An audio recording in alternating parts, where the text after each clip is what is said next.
Well, I'm here with Mary Ellen Geist. She is the Bureau Chief for GreatLakesNow.org. It's good to see you, Mary Ellen. Good to see you. You guys are doing a lot of work on all of the issues surrounding the Great Lakes. That's something that Detroit Public Television, we've been very passionate about here. And there's no shortage of topics.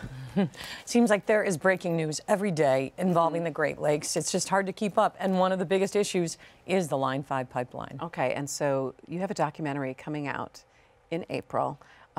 About Line 5. Go ahead and give us what the title of it is, and give me a little bit a sense of why you decided to take on this topic and how long you've been working on it.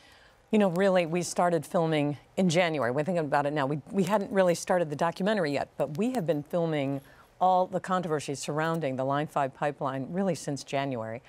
And that is when really there was a fervor, a controversy, and we first went to a pipeline safety advisory board, which was set up by the governor to kind of oversee and advise what should be done with the Line 5 pipeline because it's such a hot button issue. And we've been hearing about it for so long. And right away, it was clear amid the protests and the furor and the conversation that there's a lot of misinformation. And we really felt like nobody really knew how that pipeline got there, why it was there, what was its purpose, and what was the danger. And we really wanted to take a deep dive into that. So we were able to get funding. Thank you so much to our funders to begin really filming in earnest about 6 months ago. And we hired a wonderful film company in northern Michigan called Stone Hut Studios, which has Line 5 really at its back door, and they're familiar with the issues. So we had two camera crews moving around in the northern Michigan area, coming down to Lansing, going to Kalamazoo, where the first oil spill happened in 2010 that led us on to discover. In the Kalamazoo River, and that it was an Enbridge-owned pipeline as well. And what I didn't really realize till we started this documentary is that the worst inland oil spill in U.S. history in Kalamazoo in Marshall, Michigan, that is really what opened the door to even knowing, having public knowledge of Line 5. So we found the woman at National Wildlife Federation, Beth Wallace, who really exposed the existence of the Line 5 pipeline, and she kind of helps us in this documentary, leads us on this pathway to discovery of how Line 5 even existed. It was sort of quietly operating since 1953. It is 65 years old. And that's been some of the criticism, too, is we're looking and saying, are they maintaining the pipeline the way they should? Should they be pumping as much through that line today as they have been in the past? And you actually got a lot of access to Enbridge because they've been made out to be the bad guy in this entire situation. What have they been telling you? And then your experience in being able to look at their facilities, how they're monitoring that line. I mean, we just got news this week that a ship rudder hit the pipeline in the Straits of Mackinac. What was your sense when you were able to talk to Enbridge about what their proposals are for safety? When I first went to the first Pipeline Safety Advisory Board meeting in January, it was clear that there was a sense of a lack of transparency. And Enbridge now admits, and we spoke a lot with Ryan Duffy, and we got access to the Stockbridge facility, we got access to a lot of films and underwater filming of the way they do maintenance. There was not a lot of transparency at the beginning, but I think it's such an interesting thing. The name of the documentary is Beneath the Surface, the Line 5 pipeline in the Great Lakes, because you can't see it. You can't see really what's going on underneath there. That is the misconception. And so Enbridge even has difficulty telling us what they are doing down there. I can tell you, since we began our research, you know, they have ROVs. They check, inspect a lot along this pipeline, but we can't see that happening. And I think that's a lot of the discomfort that we have. We cannot see what is under the surface there. And we can only go on their word of what they're doing as far as inspection. They've now more regularly begun telling us what's going on. I know they regularly inspect it, but when we saw the National Wildlife Federation scuba diving film that's gone far and wide, it's underwater, you will see it in our documentary, you see support beams lacking for more than 75 feet on several sections of this. And that is one of the biggest issues, is that you see places where it goes from 50 feet, the lake bed, to 250 feet, and you see the pipeline sort of empty, sitting out there, not being supported at several areas. So that's something we look at. Again, there's a difference of opinion. Enbridge has a different opinion about things than a lot of environmental activists. It's very hard to get at the truth. And to this day, Enbridge says The pipeline is as safe as it was the day it was built in 1953. When they say that in public, you can hear the catcalls and the cries and the protests, and people say that's not true. Enbridge continues to say it is as safe as it was the day it was built. I think it's going to be interesting to see some of the footage that you guys have in this documentary. The thing that I think really bothers people, and it's been this conflict for so long, is the protection of the lakes and this natural resource that we have here in the Midwest, and really, what, 20% of the world's surface freshwater right here in the Great Lakes, and the potential for something to happen, and that conflict with industry, because we know that industry has to exist, and the economics of moving petroleum. And if you shut down that pipeline, what is your alternative? Is your alternative to ship it in a different way, across the water in a different way? So we have that conflict which has existed for a very long time. Where do you see the conversations sort of moving between regulation and protection? There is a groundswell now, and partly because of what happened just this week, which is why it's so timely what's going on. There was a case, as you mentioned, with an anchor denting a portion of the steel exterior of the pipeline. That in itself scares people so much. However, Enbridge says it is safe. It pumps 23 million gallons of oil each day from Superior, Wisconsin to Sarnia, Ontario. And it has this little section, 4.5 miles, between the lower and upper peninsula. And what everybody, I think, says is we need this gas, we need this oil. About 30% of that does go to Michigan and to be used by Michiganders.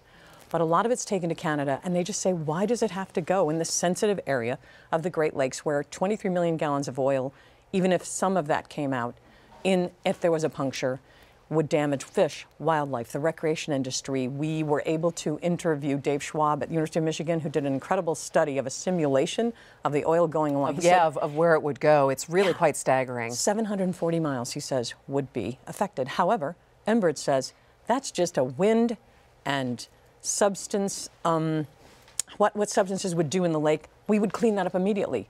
They dispute this study and say the cleanup would happen so it wouldn't affect the shoreline. Again, you've got the dispute. Environmental activists completely disagree with what Enbridge says. But if it was allowed to keep pumping and was not cleaned up, it would soil 740 miles of shoreline and could damage much of the Great Lakes. So I think that's very interesting, because when people think about if there perhaps is a spill and you're looking at the current and the wind speed, because that is such a interesting place where you have those two lakes that are meeting. Who is responsible for any kind of cleanup should something like that happen, and how easy or how difficult would it be to contain? As we know, when this spill happened in 2010 in Kalamazoo, billions of dollars was spent by Enbridge. It is Enbridge's responsibility to pay for the cleanup. However, we interviewed Coast Guard and all the emergency response, the Michigan State Police. So many people would have to be involved in this cleanup effort. They are amassing. We actually filmed them doing emergency measures about what would happen if there was a spill. Ultimately, it's on Enbridge. But what is happening right now is people look at legal ways who are very against this pipeline to try to shut it down. They believe that one of the ways they can help to do that is to insist that Enbridge have a fund set up and a huge increase in insurance, so that if a spill happened and even could affect much of the Great Lakes, that they paid for it, and that the billions of dollars they would have to pay might help put them out of business. That is what environmental activists want to do right now. But right now we've got this dispute. Again, two different opinions, and Enbridge saying they believe it's as safe as the day it was built. And by the way, we have some really amazing archival footage of how it was built. And one thing I came to understand as I did this documentary is that when it was built, it really was built to be safer. And at this point, in 65 years ago, there were shipping disasters, there were explosions at oil wells. And many people, you know, as we know, have been hurt in railroad accidents in Canada, for instance, and what happened in Quebec. This was considered the safest thing to do, and they got the best people at the time who built the Mackinac Bridge. Really? Yeah, that is who constructed and built this the year before the Mackinac Bridge was. So I think it's really interesting, because people have heard of the issues with Line 5 for a number of years now, specifically really in the headlines. But the fact that you're able to bring something a little bit new that people may not have heard of, or helps them shape a different perspective or see something from a little bit of a different side. What do you personally want people to take out of this? And you're going around and having screenings of this documentary all around the state. Yes, please watch our website at greatlakesnow.org for screenings, because it's really going to be fascinating to get reaction from people. I'm extremely proud of this. One of the difficulties I think we had was we wanted to have it go to a large audience, perhaps nationwide, globally, to introduce Line 5 to people who've never heard of it before. So it was a difficult task because so many people in the Great Lakes, if they love the Great Lakes and they've been following this, they know all about it already.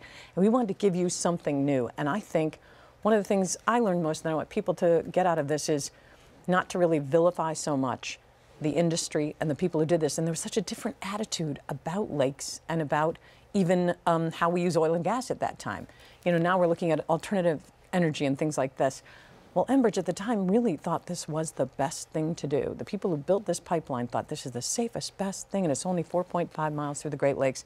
Our attitudes have changed, and I'm hoping that after people see why this was there, they won't vilify people so much for doing this, and then we'll try to come to a compromise and an understanding. And I think that actually just what's happened in the last couple of weeks, we are seeing some new movement that may be toward a compromise of sorts. This is good. I'm looking forward to seeing this very much so. So what else can we look forward to seeing coming out of the Great Lakes Now Bureau? You know, you and I, we get to meet every week. Yeah, we do. It's nice to meet in this way. Exactly. We talk about what we're working on with MiWeek and One Detroit initiatives, and I get to hear what you're working on. And sometimes our work crossovers a little. Yes. Crossover. And I'm hoping it'll cross over a little more bit. Yeah. But what else are you working on that we need to know about? Well, first of all, when they see Line 5 on April 25th at 10 p.m. on Detroit Public Television, you will also at 10:30 see an encore presentation of Tapping the Great Lakes, which was our first documentary to come out this year from greatlakesnow.org, which is about water withdrawal, where we were allowed into Nestle's plant inside and talking to Nestle officials about the water withdrawal, and to many government officials as well.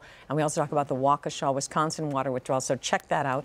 And then coming up this summer, in addition to our daily coverage of the Great Lakes, we have really wonderful, here are these sort of technical, we talk to government officials, we talked about so many issues involving the Great Lakes, but this one is a more spiritual look and more about the meaning of water to one particular community, the Pokagon tribe in southwest Michigan. It's called Seven Generation River, and it's out this summer. And it's a really beautiful piece, and we were allowed to follow a ritual that the Pokagon tribe in southwest Michigan did as they re-meandered a river and have a walk through a water ritual with women and children and try to reconnect with their tribe and their history through re-meandering this river the way it was 600 years ago. So it's a beautiful documentary. Amazing. We'll be looking forward to that. Thank you. Mary Ellen Geist, it's really good to see you. Good to see you.